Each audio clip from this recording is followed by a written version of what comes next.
Bom, gente, então aqui a ideia nossa é a gente retomar o conceito, né, de campo elétrico e avançar um pouquinho nesse assunto, ok? Bom, a ideia do campo elétrico é que ela é uma região de influência, né, influência elétrica, que uma carga cria ao redor dela mesma, né? Essa região, né, foi idealmente pensada por um físico experimental chamado Michael Faraday. Ele pensou que esse campo teria umas coisas semelhantes, né, à região de caça, por exemplo, de uma aranha.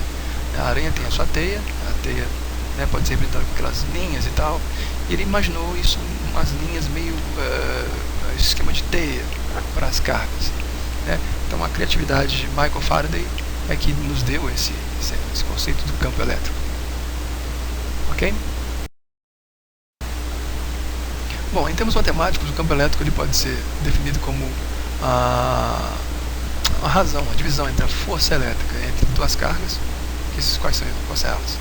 Justamente a carga criadora do campo, né, a gente chama de Q maiúsculo, e a carga de teste ou de prova. Essa carguinha era uma carga de valor desprezível, né? Ela não é importante, mas ela é positiva. Isso vai ter impacto no jeito da gente desenhar o campo elétrico, ok? Então, essa razão entre a força elétrica e a carga de teste, né, é o jeito matemático de a gente calcular o campo elétrico. Aqui no desenho nosso, né, nesse desenho, essa representação, você tem aqui a carga criadora, você tem aqui a carga de teste, né, e toda a região de influência que a carga criadora cria ao seu redor. Esse é o campo elétrico. Bom, a unidade de campo elétrico é Newton por Coulomb, ok? Bom, de maneira expandida, nós temos a seguinte ideia, né? Se você pegar força sobre carga, expandindo o conceito de força, né, usando a lei de Coulomb, nós vamos ter assim, ó, constante de elétrica vezes as duas cargas, né, carga criadora e a carga de prova, né, justamente aqui, ó, Qzão e Qzinho, sobre D ao quadrado. Tudo isso dividido pela carga de prova. Bom, ao fazer a simplificação, cortando né, Qzinho em numerador e no denominador, nós temos a representação de campo elétrico de um jeito expandido. Constante de elétrica vezes a carga criadora sobre a distância ao quadrado, ok? Então essa é uma nova expressão, né, para o campo elétrico. Bom, então vamos ilustrar aqui com um exemplo. Imagine que uma carga criadora de 2 milicoulombs, ela está a uma certa distância, 3 metros, de uma carga de prova, né, uma carga de 4 nanocoulombs. Sabendo que a constante de elétrica, né, tem esse valor, né, 9 vezes a nona, calcule o valor do campo elétrico a 3 metros da carga criadora. Em aplicação direta da expressão ali, né, acima, você vai ter o quê? Constante de elétrica vezes a carga criadora sobre a distância entre elas ao quadrado. Então, a aplicação direta dessa expressão aqui, ó, né? O K, o Qzão e o D foram colocados, e aí aparece o resultado, um campo de 2 milhões de newtons por coulomb, né? 2 mega newtons por coulomb. Uma decorrência direta do fato de a carga de teste ser arbitrada, né, como positiva, está justamente no desenho do campo elétrico. Então, essa convenção, né, convenção importante, é se lembrar o seguinte: se a carga criadora for uma carga positiva, aí, ó, as linhas saem dela. São linhas de campo, né? Essas linhas aqui, a linha de campo divergente. Sendo a carga criadora negativa, as linhas de campo apontam para ela. São linhas que apontam, né, linhas convergentes. Ok? Então, você tem aí um desenho clássico de linhas, né, linhas de campo elétrico. Nesse aspecto, nós temos alguns campos que são muito famosos, né? São os campos canônicos. Quais são os campos elétricos canônicos, né? Bom, quando você tem cargas pontuais isoladas, carga que é um ponto só, né? Cargas pontuais, você vai ter pontual positiva, ó, campo divergente, pontual negativa, campo convergente. Beleza? Então são cargas pontuais aqui separadas, né, isoladas. Bom, outro campo canônico acontece quando você tem duas cargas de mesmo sinal, né, iguais nesse caso, né, ambas positivas, ambas negativas, com o mesmo módulo também, né, separadas por certa distância. Aqui, ó, a configuração tem essa carinha aqui. essas linhas, né, bem típicas aqui. E no ponto médio aqui, ó, bem no meio do caminho entre as duas cargas, o campo elétrico é necessariamente nulo, né? Se as cargas fossem as duas nesse exemplo fossem negativas, as linhas teriam o mesmo desenho, só que mudaria o sentido. Seriam linhas que apontariam, né, para dentro das cargas. Beleza? Um outro campo famoso, né, quando você tem cargas elétricas de mesmo módulo, mas de sinais opostos. Nesse caso, o campo elétrico, né, é muito famoso também. Aí você tem um campo chamado, né, a situação chamada de dipolo elétrico. Esse aqui, ó, uma carga positiva, negativa, as linhas saem da positiva, deformado assim, ó, e entra na negativa. Então esse campo deformado, ele mostra justamente o seguinte, que uma carga elétrica influencia a vizinha, mas também é influenciada por ela. A influência aqui é mútua. É um desenho muito bonito esse do dipolo elétrico. Um outro campo importante, né, também campo canônico, né, enfim, é quando você tem duas placas paralelas eletrizadas com cargas de mesmo modo, só que sinais contrários, quer dizer, uma placa positiva e outra placa negativa. Nesse caso, o campo elétrico formado vai ser chamado de campo elétrico uniforme. Bom, uniforme por quê, basicamente? Em qualquer lugar aqui, ó, entre as duas placas, o valor do campo elétrico vai ser o mesmo valor numérico. Então o campo ele não é mais forte, é mais fraco, perde uma placa de outra no meio. Ele tem o mesmíssimo valor em qualquer lugar entre as duas placas. E além disso, essas linhas aqui, ó, essas linhas de campo elétrico, né, elas são linhas paralelas e tem espaçamento igual. Então o campo tem uma uniformidade até estética, né, forte. Então o campo uniforme é um campo muito importante aí, né, no dia a dia, vamos dizer assim, das coisas elétricas. Ok? Uma outra situação canônica acontece quando você tem o campo elétrico no interior de metais. Dentro de um corpo metálico, o campo elétrico ele é nulo, né, neutro. Por quê? Bom, a ideia é a seguinte: quando um objeto metálico tem um excesso de cargas, seja positivo ou negativo, ok? Esse excesso de cargas pode ser assim, um objeto metálico positivo. O excesso de cargas positivas vai ficar na casca, na parte externa do objeto metálico, porque lá dentro dele, no coração dele, continua neutro. Ou negativo também, se for um objeto metálico negativo, o excesso de elétrons fica na parte externa dele, né? Lá dentro do metal, ele vai ser neutro. Então todo excesso de cargas, depois de atingido naturalmente o equilíbrio, né? Como assim equilíbrio estático? O equilíbrio eletrostático vem quando você, de repente, acrescenta, por exemplo, imagina que você acrescenta aqui um elétron nesse objeto aqui da direita. Bom, pode ser que momentaneamente haja uma certa configuração aqui, uma bagunça, vamos dizer assim, na superfície externa, mas já todo mundo se aquieta aqui e fica calmo. As cargas ficam na parte externa. Se esse objeto aqui, ó, da esquerda, positivo, vamos supor que eu retire, né, um elétron lá de dentro dele, se eu conseguir fazer isso. Bom, esse déficit de elétrons vai deixar o interior dele positivo. Só que isso vai ser coberto em breve por elétrons da superfície, né, de tal maneira que o interior fique neutro e o déficit de elétrons, ou seja, a carga positiva, vai ficar sempre na casca externa. Então não tem como fugir disso. Se é metálico, eletrizou, é a parte externa que vai ficar eletrizada, ou positivamente ou negativamente. Bom, e a situação acontece inclusive se for um objeto metálico oco. Mesmo ele sendo oco, né, não faz mal. A ideia é que o excesso de cargas fique sempre na parte externa, na camada mais externa do objeto, né? Beleza? Esse fenômeno, nessa situação, dá origem ao que a gente chama de blindagem eletrostática. O que seria blindagem?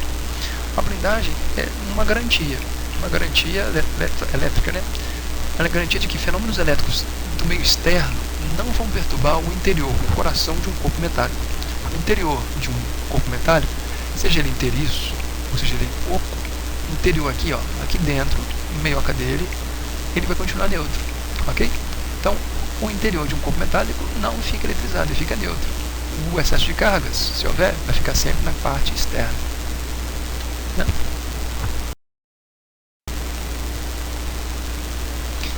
Bom, foi aquele físico que a gente chamava no início, né? O Michael Faraday, o famoso físico autodidata. Ele que descreveu pela primeira vez esse fenômeno da blindagem eletrostática. Ele descobriu esse fenômeno, né? E ele testou nele mesmo, né? Aqui a caricatura, aqui a gravura, né?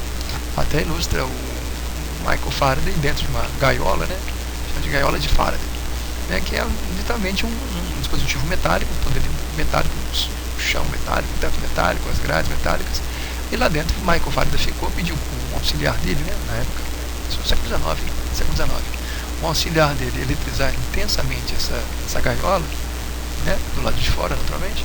Michael Faraday lá dentro ficou tranquilo, de boa, porque lá dentro o campo elétrico é nulo, é zero. Nenhum fenômeno elétrico externo perturba quem está dentro de uma blindagem eletrostática, né? E essa coisa é tão forte que ela pode ser usada, por exemplo, uma situação divertida aqui, ó, tem aqui uma menina, uma moça está numa gaiola de Faraday mais moderna aqui, né, sendo eletrificada intensamente. A garota até põe a mão aqui, ó, na grade, isso aqui, ó, tudo furadinho, põe a mão na grade, beleza. Do lado de dentro, onde ela está, tranquilo, está blindada.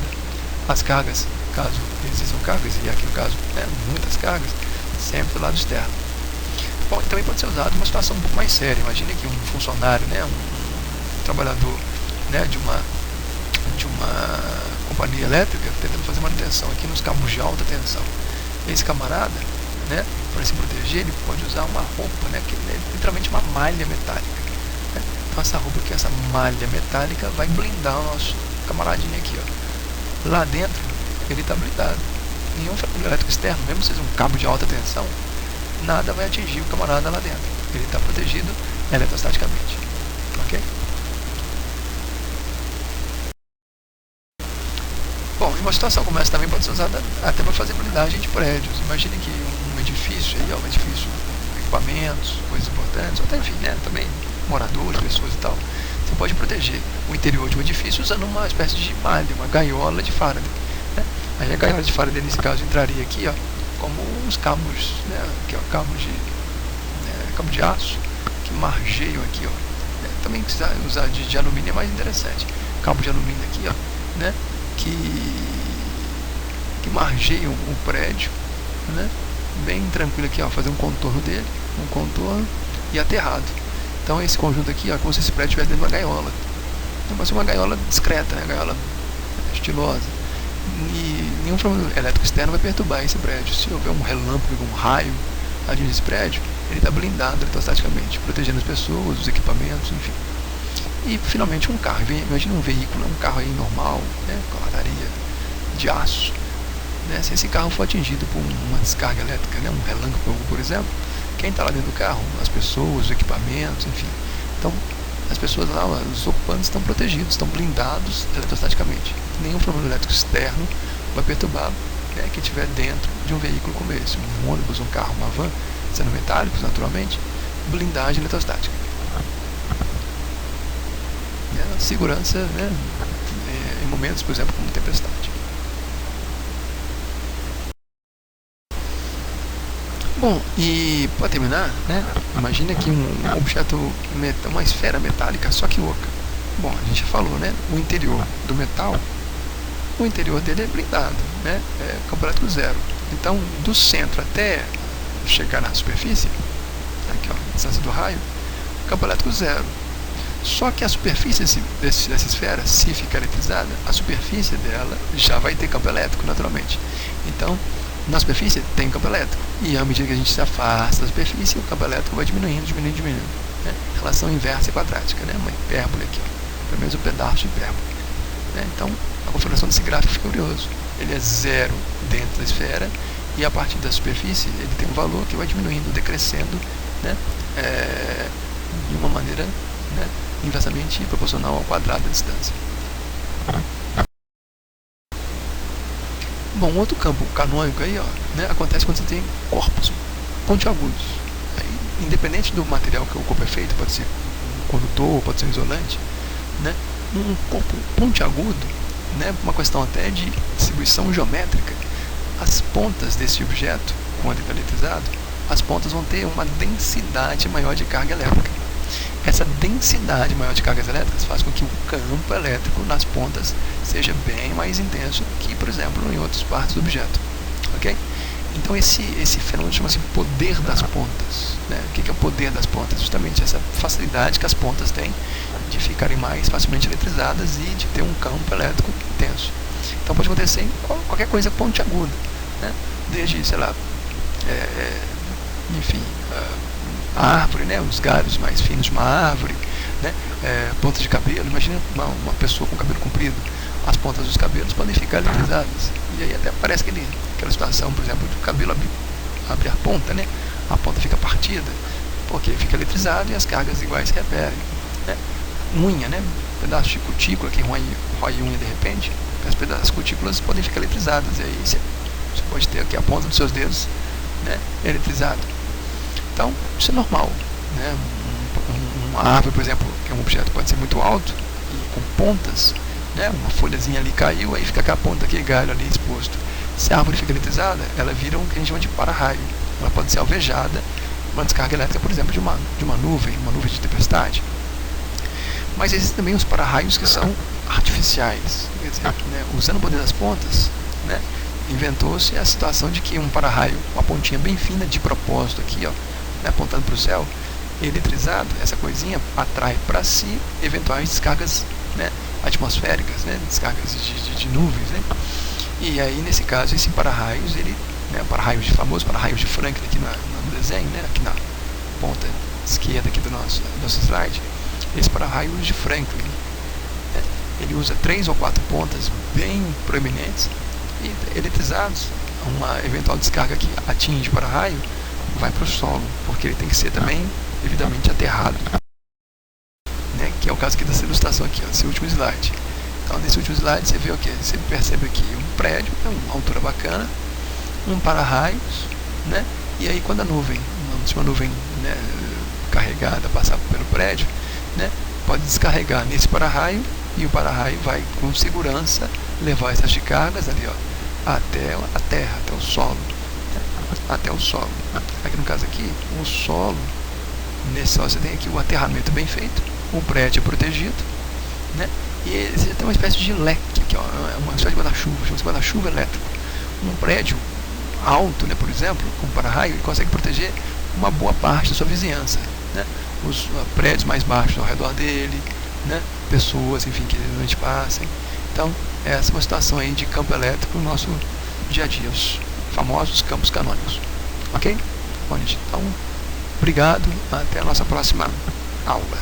Até mais.